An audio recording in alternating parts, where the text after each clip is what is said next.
মানুষের সৃষ্টি একটি বিশাল রহস্য। আমরা এখন যে পৃথিবীতে বাস করি, এখানে কোটি কোটি বছর ধরে পাহাড়, সাগর, আকাশ, গাছপালা, প্রাণী সবকিছুই বিদ্যমান। কিন্তু এর মাঝে এমন একটি সৃষ্টির জন্ম হল, যাকে বলা হয় আশরাফুল মাখলুকাত, সৃষ্টির শ্রেষ্ঠ জীব। এই মর্যাদা লাভ করল মানুষ। আল্লাহ তায়ালা কুরআনে বলেছেন, নিশ্চয়ই আমি আদম সন্তানকে সম্মানিত করেছি, তাদেরকে স্থলে ও জলে বাহন দিয়েছি, তাদেরকে উত্তম জীবিকা দিয়েছি এবং তাদেরকে আমার অনেক সৃষ্টির ওপর শ্রেষ্ঠত্ব দিয়েছি। সূরা ইসরা, আয়াত ৭০। এই শ্রেষ্ঠত্বের শুরু কোথায়? মানুষ কেন সৃষ্টি হল, এটাই আজকের কাহিনীর মূল বিষয়।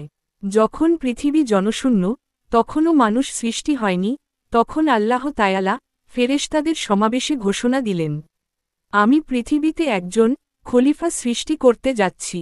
এই ঘোষণায় ফেরেশতারা অবাক হয়ে গেল। তারা বলল, হে আমাদের প্রভু, আপনি কি এমন কাউকে সৃষ্টি করবেন যে পৃথিবীতে অশান্তি সৃষ্টি করবে, রক্ত ঝরাবে? অথচ আমরা তো সর্বদা আপনার প্রশংসা করি, আপনার পবিত্রতা ঘোষণা করি। আল্লাহ উত্তরে বললেন, আমি যা জানি তোমরা তা জানো না। এখানেই মানুষ সৃষ্টির আসল রহস্য লুকানো। ফেরেশতারা মানুষের ভবিষ্যৎ অপরাধ দেখেছিলেন, হত্যা, অন্যায়, রক্তপাত। কিন্তু আল্লাহ জানতেন, মানুষের মধ্য থেকেই নবী রাসূল আসবে, অলি আউলিয়াগণ আসবে, শহীদরা আসবে, এমন মানুষ আসবে যারা আল্লাহর জন্য সবকিছু বিসর্জন দেবে। তাদের কারণে মানবজাতি মর্যাদাপূর্ণ হবে। আল্লাহ পৃথিবীর মাটি থেকে এক দেহ গঠন করলেন। প্রথমে তা ছিল সাধারণ মাটি, পরে সেটি ভেজা কাদায় পরিণত হল।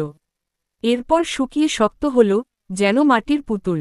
আল্লাহ বলেন, আমি মানুষকে সৃষ্টি করেছি কালো মাটির শুকনো কাদামাটি থেকে। ফেরেশতারা সেই দেহের চারপাশে ঘুরে ঘুরে দেখছিল। কেউ ভয় পাচ্ছিল, কেউ বিস্ময় তাকিয়েছিল। ইবলিসও কৌতূহল নিয়ে তা পর্যবেক্ষণ করছিল। এরপর ঘটল এক অলৌকিক ঘটনা। আল্লাহ তার পক্ষ থেকে সেই দেহে আত্মা ফুঁকে দিলেন। মুহূর্তেই আদম আলাইহিস সালাম জীবন্ত হয়ে উঠলেন। তার চোখ খুলল, শরীরে প্রাণ এলো, জ্ঞান লাভ করলেন। এভাবেই মানবজাতির প্রথম পিতা পৃথিবীতে আবির্ভূত হলেন। আল্লাহ ঘোষণা দিলেন, আমি আদমকে সৃষ্টি করেছি, তোমরা সবাই তাকে সিজদা করো। সব ফেরেশতা বিনা দ্বিধায় সিজদায় পড়ে গেল। তারা জানত, আল্লাহর হুকুম মানাই তাদের কাজ। কিন্তু একজন অমান্য করল, সে হল ইবলিস। সে বলল, আমি তার চেয়ে উত্তম।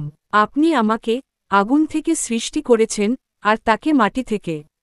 আমি মাটির কাছে মাথা নত করব না। আল্লাহ তখন বললেন, তুমি অভিশপ্ত, তুমি জান্নাত থেকে বিতাড়িত, তোমার জন্য চিরস্থায়ী লাঞ্ছনা। কিন্তু ইবলিস তখন চ্যালেঞ্জ ছুড়ে দিল, হে আল্লাহ, আমাকে কিয়ামত পর্যন্ত অবকাশ দিন। আমি আপনার বান্দাদের পথভ্রষ্ট করব। তাদের ডান দিক, বাম দিক, সামনে, পিছন থেকে আসব। তাদের অধিকাংশকে অকৃতজ্ঞ বানিয়ে ছাড়ব। আল্লাহ বললেন, যে আমার বান্দা সত্যিকার অর্থে আমাকে আঁকড়ে ধরবে, তার ওপর তোমার কোনো ক্ষমতা থাকবে না। এই ঘটনায় আমাদের শিক্ষা, অহংকার মানুষের সবচেয়ে বড় শত্রু। যে অহংকার করে, সে আল্লাহর রহমত থেকে দূরে চলে যায়। আদম আলাইহিস সালাম জান্নাতে একা ছিলেন।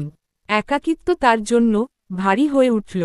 তখন আল্লাহ তার পাজরের হাত থেকে হাওয়া আলাইহিস সালামকে সৃষ্টি করলেন। এভাবেই মানবজাতির মা পৃথিবীতে এলেন। তারা দুজন জান্নাতে সুখে বসবাস করতে লাগলেন। জান্নাতের বাগান, নদী, ফলমূল সবকিছু তাদের জন্য উন্মুক্ত ছিল।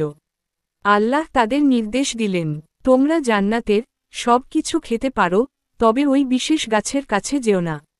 ইবলিস তখন প্রতিজ্ঞা করেছিল, মানুষকে পথভ্রষ্ট করবে। সে আদম আলাইহিস সালাম ও হাওয়া আলাইহিস সালামকে প্রলুব্ধ করল। সে বলল, এই গাছের ফল খেলে তোমরা অমর হয়ে যাবে, কখনো মরবে না, জান্নাত থেকেও বহিষ্কৃত হবে না। প্রথমে আদম আলাইহিস সালাম দ্বিধায় ছিলেন। কিন্তু ইবলিস বারবার প্রতারণার শপথ করতে লাগল যে সে তাদের জন্য উপকার চাইছে। শেষ পর্যন্ত তারা ভুল করে ফল খেলেন। ফল খাওয়ার সাথে সাথেই তাদের শরীর থেকে জান্নাতি পোশাক সরে গেল। তারা গাছের পাতা দিয়ে নিজেদের ঢাকতে লাগলেন। তখন তারা বুঝলেন তারা ভুল করেছেন। সঙ্গে সঙ্গে বললেন, হে আমাদের প্রভু, আমরা নিজেদের ওপর জুলুম করেছি। যদি আপনি আমাদের ক্ষমা না করেন, আমাদের প্রতি দয়া না করেন, তবে আমরা অবশ্যই ক্ষতিগ্রস্তদের অন্তর্ভুক্ত হব। সূরা আরাফ, আয়াত 23। আল্লাহ তাদের ক্ষমা করলেন, কিন্তু পৃথিবীতে নামিয়ে দিলেন। বললেন, তোমরা পৃথিবীতে নেমে যাও, সেখানে তোমরা নির্দিষ্ট সময় বসবাস করবে, পরীক্ষা দেবে, তারপর আমাকে ফিরে আসবে। পৃথিবীতে অবতরণ করার পর আদম আলাইহিস সাল্লাম ও হাওয়া আলাইহিস সাল্লাম নতুন পরিবেশে অভ্যস্ত হতে শুরু করলেন। জান্নাতের শান্তি আর পৃথিবীর বাস্তবতা, এ দুইয়ের মধ্যে ছিল বিশাল পার্থক্য। জান্নাতের সবকিছু সহজলভ্য ছিল, কিন্তু এখানে মানুষের জন্য কষ্ট ও পরিশ্রমের প্রয়োজন। আদম আলাইহিস সাল্লাম বললেন, হে হাওয়া, আমরা জান্নাতের জীবন ভুলে যাইনি, তবে আল্লাহর নির্দেশ মেনে চলা এবং পরিশ্রমী এখন আমাদের পথ। হাওয়া আলাইহিস সাল্লাম উত্তর দিলেন, হ্যাঁ, প্রভু আমাদের নির্দেশ দিয়েছেন। আমরা পৃথিবীতে আছি, আমাদের সন্তানদের জন্য এটি প্রস্তুতি। পৃথিবী হল পরীক্ষা, এখানে প্রতিটি মানুষকে নিজের বুদ্ধি, আত্মা এবং নফসের সঙ্গে লড়াই করতে হয়। যারা আল্লাহর হেদায়াত মানে তারা সফল হয়। আদম আলাইহিস সাল্লাম ও হাওয়া আলাইহিস সাল্লাম এর দুটি ছেলে জন্মলাভ করল, হাবিল ও কাবিল। হাবিল ছিল শত পরিশ্রমী, আর কাবিল একটু অহংকারী ও ঈর্ষাপরায়ণ। একদিন আল্লাহ তাদের কাছে বললেন, কোরবানি দাও। হাবিল পশু দান করল, যা তার হৃদয় থেকে আসছিল, আর কাবিল এর কোরবানি ছিল আড়ম্বরপূর্ণ, কিন্তু অন্তরের বিশ্বাস নেই। ফলাফল, হাবিলের কোরবানি কবুল হল, কাবিলের হল না। কাবিল রেগে গেল, শয়তান তাকে প্রলুব্ধ করল, অবশেষে কাবিল তার ভাই হাবিলকে হত্যা করল। এটি মানব ইতিহাসের প্রথম হত্যাকাণ্ড। আল্লাহ পরে কাবিলকে শাস্তি দিলেন, তবে তাকে প্রশমনের পথ দেখালেন। আদম আলাইহিস সাল্লাম এর পরিবার থেকে মানবজাতির জন্ম শুরু হল। সন্তানরা নিজেদের মধ্যে বংশবৃদ্ধি করল, শহর ও সমাজ তৈরি হল। এই সময়ে মানুষের নৈতিকতা, ইবাদত ও শয়তানের প্রলোভনও বড় হল। মানুষ শিখল, শুধু দেহে শক্তি থাকলে যথেষ্ট নয়, আত্মা ও নফস নিয়ন্ত্রণ করাও জরুরি। আল্লাহ কুরআনে বলেন, আমি জিন ও মানুষকে সৃষ্টি করেছি শুধু আমার ইবাদতের জন্য। সূরা জারিয়াত, আয়াত 56।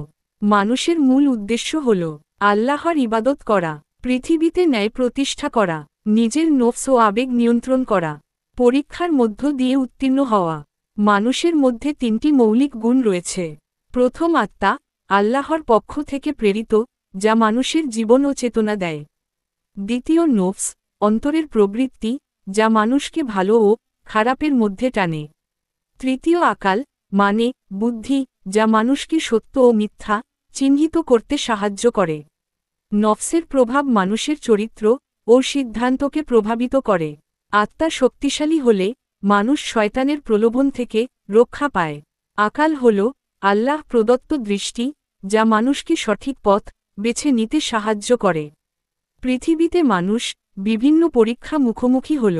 গরিবদের সাহায্য করা, সত্যের পক্ষে দাঁড়ানো, শত্রুর প্রতি সহানুভূতি রাখা, পাপ ও লোভ থেকে বিরত থাকা, এভাবে মানুষের নৈতিকতা পরীক্ষা হয়।